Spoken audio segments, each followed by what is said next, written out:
Have you heard one old song on a warm evening and suddenly missed someone you promised not to contact again? It can feel like proof you are not over them. But remembering an ex in summer does not mean you still love them. Sometimes you are not missing that person. You are missing the version of yourself who felt more alive when they were there. The person who crossed the city after work, shared midnight songs, and believed one message could change a day. Summer stores memories well. Cicadas, hot pavement, cold drinks, late sunsets, and warm wind can become keys. And those keys do not open one person. They open an entire period of your life. A friend of mine missed her college boyfriend every July. For years, she called it unfinished love. Then old photos revealed what she envied: bright clothes, reckless hope, and genuine excitement about tomorrow.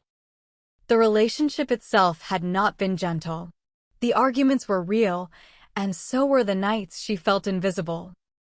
But memory edits old footage.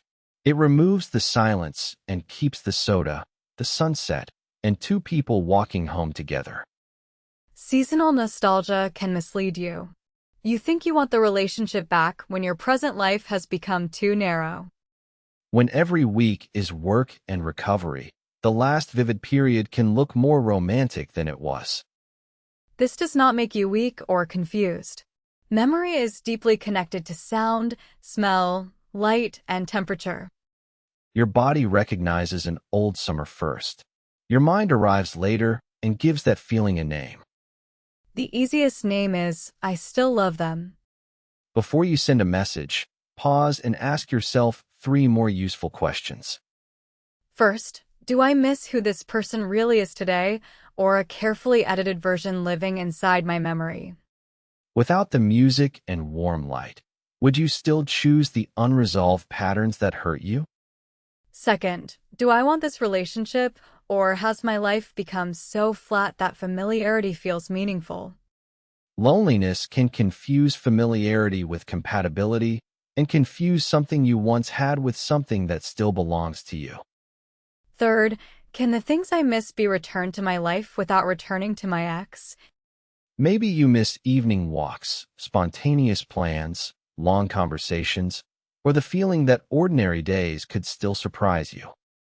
Those experiences can grow now. They do not require reopening a relationship that already ended. Call a friend, ride through the city at night, visit a new neighborhood, or wear the color you keep saving for another life. Not to perform healing, but to reclaim energy you placed inside another person's name. We often credit one partner for a whole period's happiness, as if they created every bright moment. But you were the person who laughed, made plans, took risks, and allowed yourself to be moved. Your ex participated in that summer. They were never its only author. There is also a painful comparison. We remember the past and use it to measure the present. At 22, you might cross the city on a Friday night. Now you may only want your phone on silent. You may not want your ex back. You may be grieving how tired, cautious, and difficult to impress you have become. The ex becomes a timestamp. Seeing their name feels like seeing your younger self waiting on the other side. Social media intensifies it. One travel photo or changed profile picture invites your memory to invent a story. You are seeing a fragment, not their life, and not evidence that old problems disappeared. Do not punish yourself for remembering. Moving on was never supposed to mean losing every memory. A memory returning means that experience existed. It does not mean the past is asking for another chance.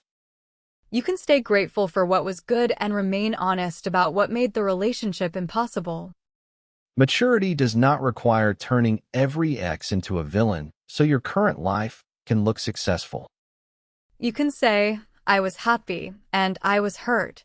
Both are true, and neither one decides what I do next. Then nostalgia stops being a return ticket. It becomes an old letter that occasionally reaches the right address. Of course, not every reunion is a mistake. Some people change, take responsibility, and finally understand the problem.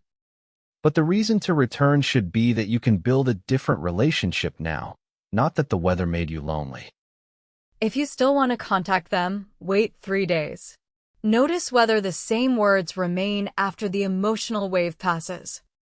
And do not only ask, "Do you miss me?" Ask why it ended and what is concretely different today.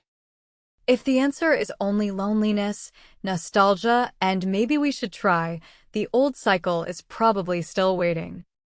Missing someone can be real. Real feelings do not automatically require action. You can admit that a sunset reminded you of them and allow the experience to end at remembering.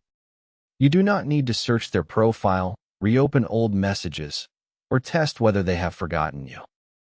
The deeper question is not whether they remember you. It is whether you can remember yourself. Remember that you could love deeply, and that you also learned how to keep living after love ended. You loved summer for more than one person, late light, trees moving in the wind, and the possibility hidden inside an ordinary evening. That possibility did not leave with them. So when the old song plays again, you do not have to skip it. You can listen without turning around. You can tell the past, "Those days mattered, but I do not have to return there to feel alive again." Maybe you do not miss your ex.